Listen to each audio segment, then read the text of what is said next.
कद्दावर नेता, दबंग नेता की छवि रखने वाले राजेंद्र जी राठौड़, आइए इनसे बात करते हैं कि अब उपचुनाव की घोषणा हो चुकी है। जैसे राजस्थान तक में आपके स्वागत है। उपचुनाव की घोषणा हो चुकी है, सरदार शहर में किस तरह का रहेगा आपका बीजेपी का कार्यक्रम किया जिससे आप जीत हासिल कर सकें?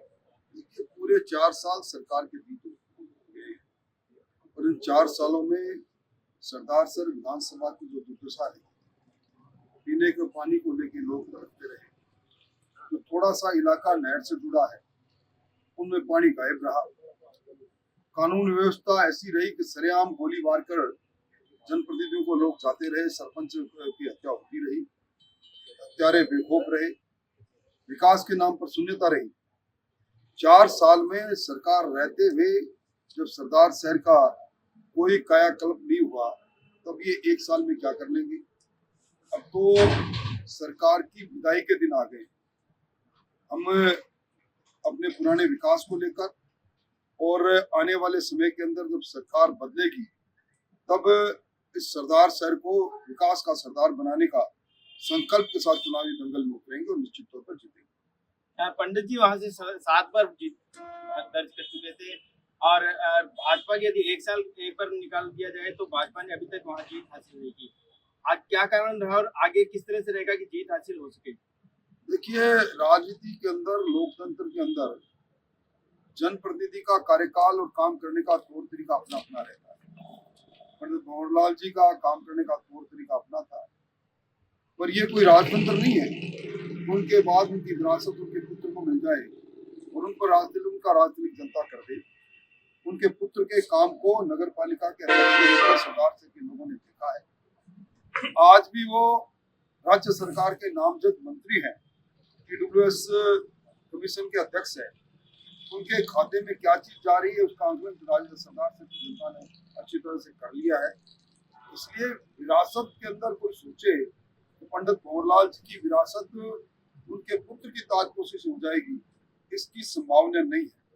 यह वही सरदार शहर है जहाँ पंडित मोहनलाल जी के निधन के बाद उनके पुत्र मुकुंद जी को इसी सरदार शहर के लोगों ने हरा दिया था।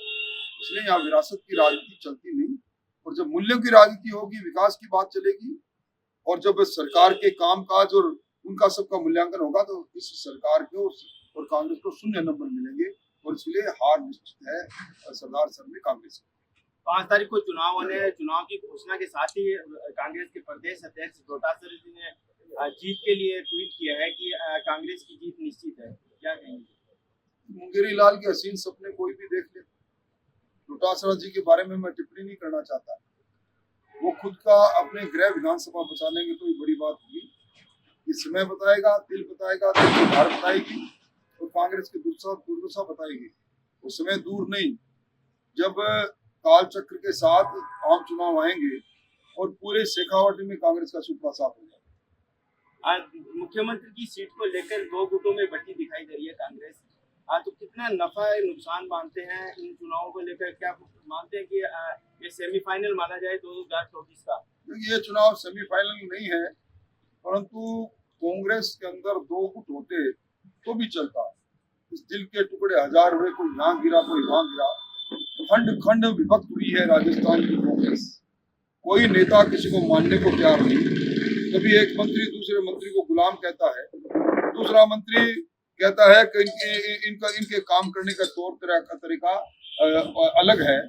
और मैं समझता हूं कि जहां मंत्रियों में सर फुटोवल है, वहां कितने टुकड़ों में बटी हुई कांग्रेस है। इसी कारण से राजस्थान की जनता अपने आप को ठगा हुआ महसूस कर रही है और वक्त का इंतजार है। गुजरात चुनाव की कमान दे रखी है गहलोत जी को, रघु शर्मा जी को, तो किस तरह देखते हैं, कितने आश्वस्त हैं? क्योंकि आप भी बता रहे हैं कि हमारा मुख्यमंत्री बना है, तो भाजपा के लिए किस तरह से देखते हैं?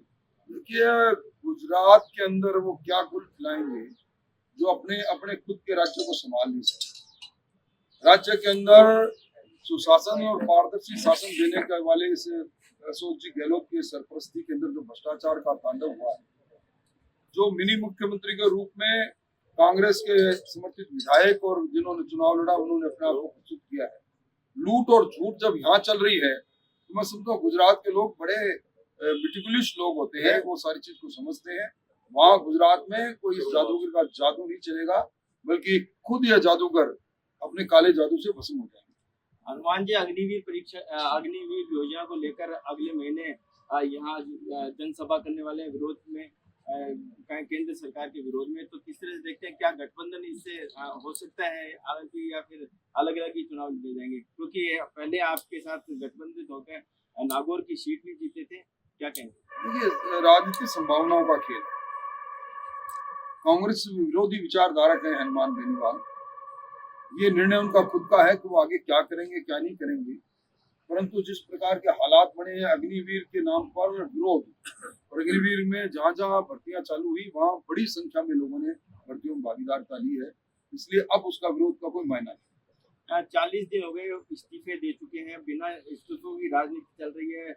बताया जा रहा है कि सिफारिश भी की जाती है, हस्ताक्षर भी किए जा रहे हैं, तो किस तरह से देखते हैं कि कहाँ चल रही है राजनीति कांग्रेस की? हमने विधायकों के त्याग पत्र के बारे में विधानसभा के अध्यक्ष को ज्ञापन देकर संवैधानिक रूप से जो प्रावधान है विधानसभा के नियम और प्रक्रियाओं के नियम में जो प्रावधान है उनके बारे में पत्र लिखा। हमने उन दृष्टांतों के बारे में बताया जो सर्वोच्च न्यायालय और उच्च न्यायालय ने पारित किए अलग अलग मामले के अंदर, मणिपुर के मामले में, मध्य प्रदेश के मामले में और कर्नाटक के मामले में। अनिश्चित समय के लिए इन त्याग पत्रों पर निर्णय की स्थिति रह नहीं सकती, क्योंकि प्रत्येक विधायक ने स्वयं अपने हस्ताक्षर से उपस्थित होकर त्याग पत्र दिए हैं। इसलिए या तो वो माफी मांगे राजस्थान के लोगों से कि हमने भावेश में त्याग पत्र दिए, और या त्याग पत्र स्वीकार करना पड़ेगा विधानसभा के अध्यक्ष जी को। अब ये उनका निर्णय है, और मैं समझता हूँ विधानसभा के अध्यक्ष जी ने कहा था कि मैं ऐतिहासिक निर्णय लूंगा। मैं संवैधानिक विशेषज्ञों से चर्चा कर रहा हूँ, चर्चा उनकी पूरी होगी उस समय पर निर्णय।